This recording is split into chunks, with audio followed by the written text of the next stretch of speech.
Welcome to Face the State. I'm Ariana Bennett. Thank you for joining us.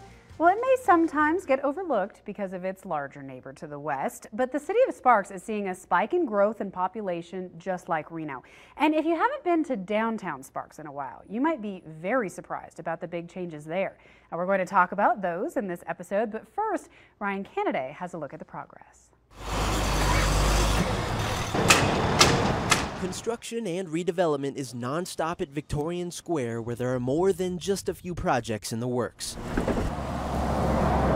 The movie theater will reopen soon, the Bridges apartment complex will be complete by July, and then the Flats, a mixed-use commercial property, is slated for a summer opening. And that's not all. There's still much more to come. This is one of 3 parcels that Silver Wing Development recently purchased that will be the site of future unannounced projects. It's a succession, and it's a kind of a puzzle that we're trying to put together. So every project is going to be somewhat different from the next. Much like the recently announced Deco, a $40 million high-rise apartment building that will go atop the C Street parking garage. The ground level will continue to be used for public parking. The rest will be assigned to the building's tenants, creating a potential shortage of spots for visitors once special event season rolls around.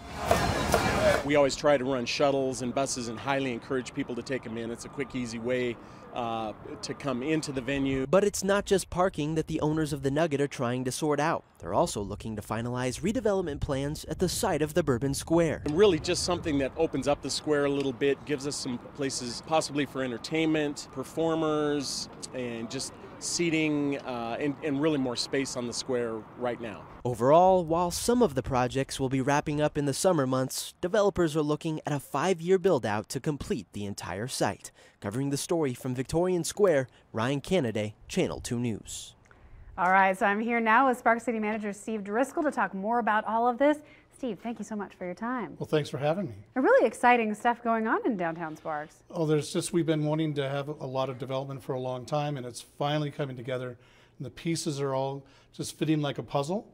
It's very positive. There's a lot of activity, a lot of excitement. Yeah, this is something that I know, Mayor Marti has been wanting to do for a long time, and now really seeing it come to fruition has got to be pretty exciting for everybody. So I want to start with just a few of the things that Ryan mentioned in there. I know the Bourbon Square is still there in its shuttered form. Can you give us any more of a hint about what's going to go there? Well, I think in the piece it was clear they're talking about making that an open space where they can do performances and they can have people there and just really kind of use the space for whatever brings people down to the square. So I think it's very exciting. It's very similar to some activity that the Marnell Gaming Group has in the South that's been very successful for their organization. And what's the timeline on that? They were looking to do something this summer, but it looks like it may be early spring next year before it's ready to go. Okay, now I want to talk about the movie theater because I think this is really cool. The movie theater at the Legends, the Galaxy and the IMAX there has obviously been a huge draw for the Legends, and a similar one now is going to be going where the old movie theater is. Yes, there'll be 13 theaters, luxury theaters, run by Galaxy. There will not be an IMAX, but there will be the theater, so they'll have the full lounges, all brand new projection equipment, all brand new sound equipment. A new lobby. They'll have the upscale food and beverages just like they do out at the Legends. Okay, and then on top of that, just a ton of new housing. If you haven't been down to downtown lately, it's surprising how many new apartment buildings have gone up, and there's still more coming, right? Well, there's 4 projects that are either built, approved, or getting ready to be approved, which will put more than 750 new apartment units in that area. There are several more parcels between the theater and the Nugget that are also having conversations for discussion, which would be really a combination of retail, kind of down on the bottom floor, and living above. So we'll be up over about 1,500 units by the time all these projects get done, and they'll be done within the next 3 years. Are you seeing a really big demand for people who want to live in Victorian Square? It's an urban center that we've never had before, so it is something that the people that are living there are looking specifically to live in that environment. The new Deco project that was in the piece, 5 stories above that, will be urban lifestyle that is not like anything else in the entire valley. That's going to generate a lot of interest for people that want to live there because they can go downstairs, They've got the bars and restaurants that'll be within walking distance. They're going to really enjoy that property. Yeah, and of course it's right there by a freeway entrance for people who work out at the Tri-Center, work out at Tesla, because I mean that's very, very close to get out there.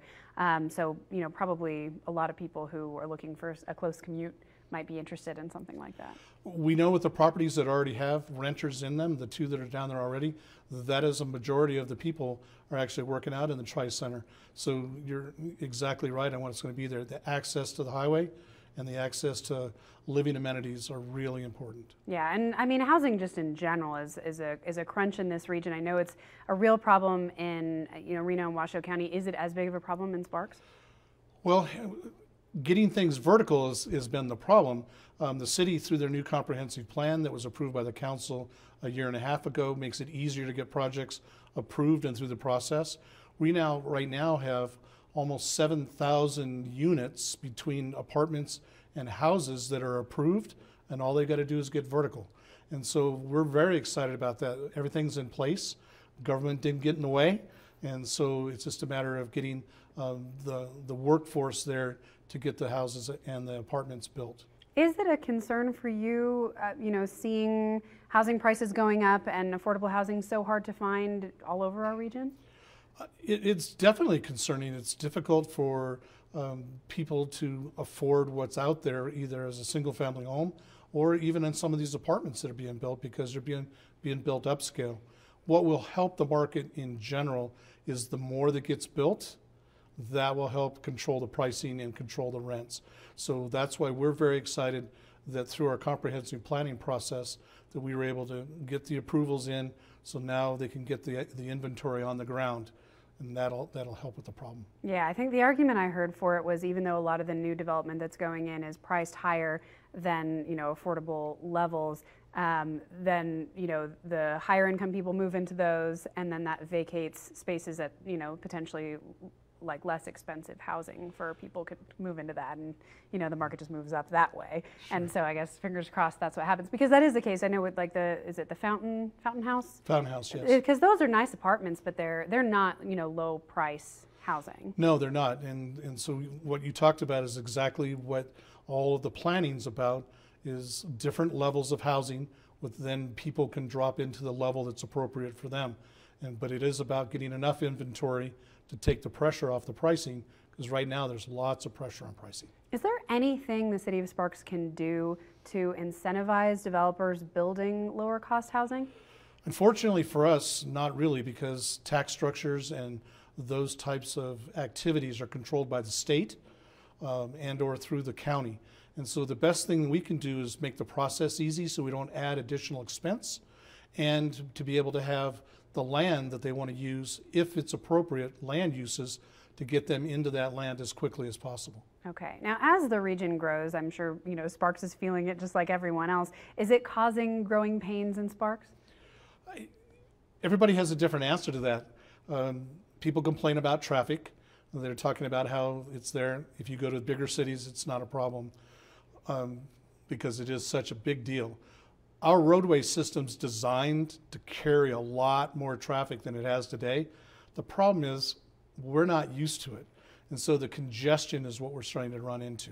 And so that's going to take a little getting used to.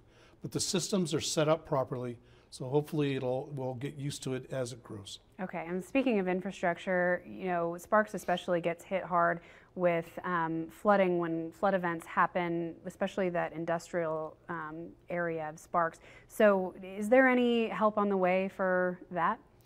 Yes, there's a project called the North Truckee Drain, which is taking water off of the ditch that's next to Sparks Boulevard, and it's rerouting it to the eastern edge of the city into the Truckee River. So it's not, the water's not commingling with some other things. It's basically done. The next time we have some water coming down the ditch in excess flows, we'll get to see whether or not it engineered right.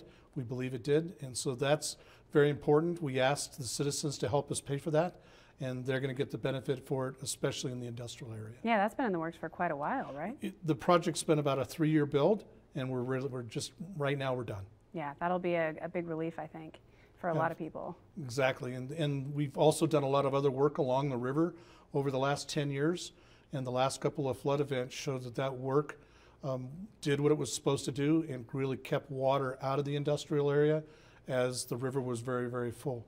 So we're very comfortable that we've done some good pre-planning and that we've spent our money wisely doing the things that we need to do to protect the businesses and the people down in the industrial area. And last couple times that we've had flooding activity, it's proven that the engineering we did was very successful. Okay, now moving on to finances and budget. You know, Sparks got hit by the recession just like everyone else. Has the city's budget recovered? It depends on how you define it. Inflation has taken up a lot of the growth as growth has come back through. So we're really very just stable. We're still feeling the effects of the Great Recession from 12 years ago, but we're getting better.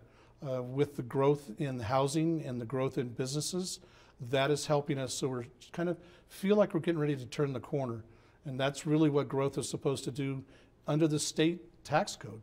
It's supposed to help pay for the future, and we're starting to feel like that's going to happen. Is there any one area that is hurting more than others? Well, where we get hurt the most is through property tax and residential.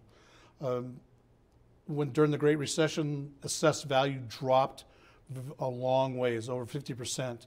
And now with tax cap, it's coming up very slowly, and we're the only state in the union that has depreciation on housing, and so that combination is holding us back.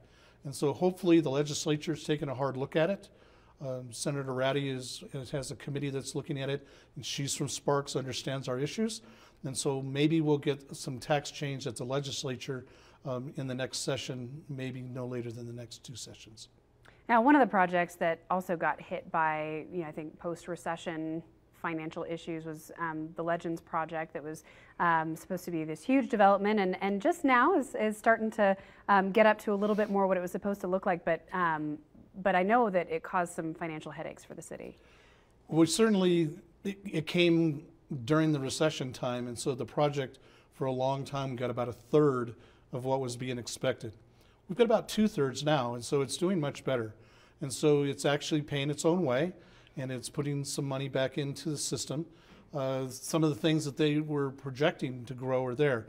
2 new hotels are coming out of the ground, something brand new.